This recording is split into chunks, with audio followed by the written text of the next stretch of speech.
नमस्कार, स्वागत है आपका सिटी पोस्ट लाइव में। मैं हूं मुस्कान। अनंत सिंह अब मोकामा से पहुंच चुके हैं सीएम आवास में और कहा जा रहा है कि अपने सीट के लिए बात करने गए हैं, मोकामा से चुनाव लड़ना चाह रहे हैं। और इस पर बातचीत करने के लिए हमारे साथ मौजूद हैं chief editor Shrikant Pratyush. Sir, कहा जा रहा है कि अभी नीतीश कुमार से मिलने गए हैं, क्या बातचीत का लग रहा आशंका है कि ये बात होगी? नहीं, गए थे तो बातचीत करने ही गए होंगे और मुलाकात 15 मिनट की हुई है। अनंत सिंह सीएम हाउस पहुंचे, 15 मिनट तक सीएम हाउस में रहे और 15 मिनट की मुलाकात में उन्होंने तो खुलासा नहीं किया है कि क्या बात हुई है, क्योंकि जब सीएम हाउस से बाहर निकले तो मीडिया से बातचीत नहीं की। अ, वैसे भी मुझे लगता है कि अनंत सिंह ने अपने मोकामा सीट को लेकर बातचीत की होगी। हालांकि उन्होंने कुछ बताया नहीं है, लेकिन अटकलों का बाजार गर्म है कि मोकामा सीट पर वो दावा जताने गए थे, क्योंकि पिछली बार तो उनकी पत्नी लड़ी थी आरजेडी के टिकट पर। और जब विश्वास मत हासिल करना था नीतीश कुमार को, तो आरजेडी छोड़कर नीतीश के पाले में आ गई थी। इस बार तो अनंत से खुद लड़ना चाहते हैं चुनाव, पत्नी को लड़ाएंगे नहीं, तो चाहते हैं कि जेडीयू के टिकट पर लड़ें। लेकिन सर, ऐसा सुनने में आ रहा है कि पार्टी में थोड़ी सी प्रॉब्लम चल रही है उनको लेकर, अनंत सिंह को लेकर एक्सेप्टेंस नहीं आ रहा है। और कहीं हो सकता है कि बीजेपी भी उस सीट पे दावा ठोकने की बात कर रही है। देखिए, पार्टी में ऐसा कुछ नहीं है। जेडीयू की जो प्रवक्ता है नीरज कुमार, वो शुरू से विरोध करते रहे हैं अनंत सिंह का, फिर भी अनंत सिंह तो जेडीयू से लड़ते ही रहे हैं। देखिए, अनंत सिंह को इस आधार पर टिकट देने से मना जेडीयू नहीं कर सकता है कि वो अपराधी हैं। उनके खिलाफ तो आपराधिक रिकॉर्ड मामले बहुत पहले से हैं, और उनको राजनीति में लाने का क्रेडिट तो नीतीश कुमार को ही जाता है। 2005 में नीतीश कुमार ने ही उनको एंट्री दी थी। और देखिए, मोकामा की क्या राजनीति है वहाँ पर। पहले धीरज कुमार सिंह बहुत बड़े नेता हुआ करते थे, तो धीरज कुमार सिंह राजपूत समाज से आते थे, बहुत बड़े नेता थे, तो उनको हराने के लिए लाया गया आगे दिलीप सिंह को, अनंत सिंह के भाई को, आरजेडी से। और वो हराने में कामयाब रहे, वो मंत्री भी रहे। अब जब दिलीप सिंह को हराने के लिए लाया गया सूरजभान सिंह को, सूरजभान सिंह ने दिलीप सिंह को हरा दिया। फिर तो रुझान जब ज्यादा मजबूत होने लगे तो उनको हराने के लिए अनंत सिंह को लाया गया और नीतीश कुमार ने लाया। तो नीतीश कुमार ने जब लाया था उस समय तो एकदम प्योर क्रिमिनल वाला बैकग्राउंड था उनका। अब तो राजनेता हो गए हैं वो। आज से थोड़े हैं, 20 साल से राजनीति कर रहे हैं, लगातार चुनाव जीत रहे जब हैं। से चुनाव लड़ रहे हैं, हारे ही नहीं है। हाँ, 2005 से लड़ रहे हैं, कभी चुनाव हारे नहीं। तो मुझे नहीं लगता है कि अनंत सिंह को टिकट लेने में कोई दिक्कत होगी।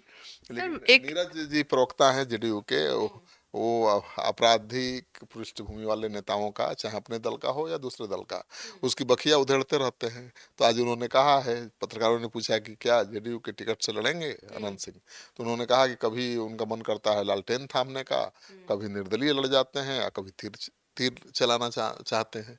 तो अभी कुछ फाइनल नहीं हुआ है, नीरज का कहना है।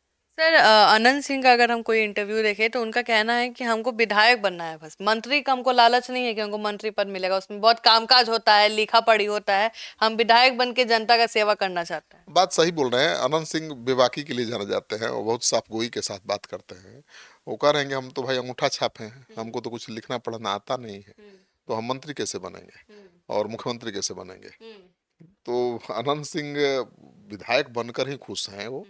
देखिए, उनको अब जनता के बीच रहने का चस्का लग चुका है, नेता बन चुके हैं ना, तो जनता से घिरे रहना उनको पसंद है। और जनता पसंद भी करती है उनका। बिल्कुल, जो नेता जनता के बीच रहेगा उसको जनता पसंद करेगी।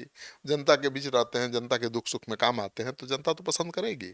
और मुझे लगता है कि अनंत सिंह को किसी से टिकट मांगने की जरूरत नहीं है। अनंत सिंह खुद ऐलान कर देते हैं कि इस पार्टी से लड़ेंगे और वो पार्टी तैयार हो जाती है। कांग्रेस पार्टी से लोकसभा चुनाव लड़ने का ऐलान कर दिया बिना कांग्रेस से बात किए, और कांग्रेस पार्टी टिकट लेके पहुंच गई, अपनी पत्नी को लड़ा दिया। तो जेडीयू से ऐलान कर चुके हैं, तो मानकर चलिए कि मतलब जेडीयू कांग्रेस से बात नहीं किए थे, ऐसे ही मन में बोल दिए थे। ऐलान कर दिए मीडिया में कि हाँ, हम कांग्रेस के टिकट पर लड़ेंगे। उनका मन हो गया तो कर दिया, और कांग्रेस ने दिया भी। देखिए, जो मजबूत कैंडिडेट होता है, जिसका रिकॉर्ड अपराजय होने का है, मैंने कभी हारा ही नहीं, उसको कौन टिकट नहीं देगा आज की राजनीति में। तो अगर बाहुबलियों को, आपराधिक रिकॉर्ड वाले लोगों को टिकट देना राजनीतिक दल बंद कर दें, तो कई विधायक मैदान से बाहर हो जाएंगे, कई मंत्री बाहर हो जाएंगे। तो मुझे नहीं लगता है कि जेडीयू मना करेगा। हाँ, आपका सवाल था जो आप भूल गई जवाब लेने से, बीजेपी के बारे में। बीजेपी के नेता दावा कर रहे हैं उस सीट पर, उनका ये कहना है कि भाई मोकामा बदनाम हो गया, मोकामा बाहुबलियों के लिए जाना जा रहा है, मोकामा का बहुत समृद्ध इतिहास रहा है, संस्कृति रही है। तो ऐसे में बाहुबलियों को हराने के लिए बाहुबलियों को लाने की परंपरा का खात्मा करना पड़ेगा और किसी योग्य कर्मठ बेदाग उम्मीदवार को चुनाव में लड़ाना पड़ेगा। तो बीजेपी के नेता भी ताल ठोक रहे हैं, लेकिन अनंत सिंह की सीट ले लेना बहुत आसान काम तो है नहीं। मुझे नहीं लगता है कि वहां सीट लेकर भी बीजेपी का नेता जीत पाएगा। बीजेपी पहले भी कोशिश कर चुकी है, चुनाव लड़ चुकी है, कभी जीत नहीं पाई। और अनंत सिंह को टिकट देने में तो फायदा ही है कि मंत्री भी नहीं बनाना होगा, वो विधायक बन के अपना सेवा करते रहते हैं। हाँ बिल्कुल, कंफर्म सीट है तो हम्म। अनंत सिंह को ही मिलेगा, ये मानकर चलिए।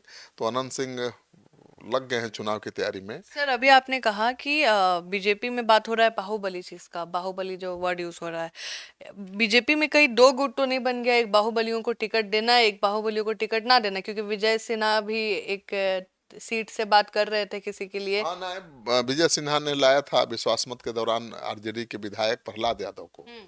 और ललन सिंह जो जेडीयू के सांसद हैं, केंद्र में मंत्री हैं, उन्होंने कह दिया था कि सूर्यगढ़ा के आतंक को टिकट नहीं मिलेगा, मतलब किसी बाहुबली अपराधी को हम लोग टिकट नहीं देंगे। तो इसका मतलब ये थोड़े कि अनंत सिंह को नहीं देंगे, वो व्यक्ति विशेष के लिए था। आरजेडी से आए हैं प्रहलाद यादव, और उन्होंने लोकसभा चुनाव में ललन सिंह के पक्ष में खुल के काम नहीं किया होगा, तो नाराजगी होगी। और वो सांसद हैं, उस इलाके के बड़े नेता हैं और पार्टी के भी बड़े नेता हैं, तो उनकी मर्जी के खिलाफ तो मुश्किल होगा प्रहलाद यादव को टिकट दिलाना विजय सिन्हा के लिए।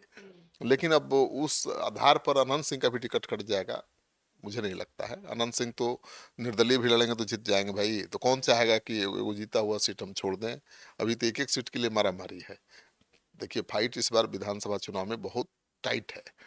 पिछले चुनाव में 0.1% का अंतर था वोट शेयर में, और इस बार 3% होगा, 2.5 से 3%।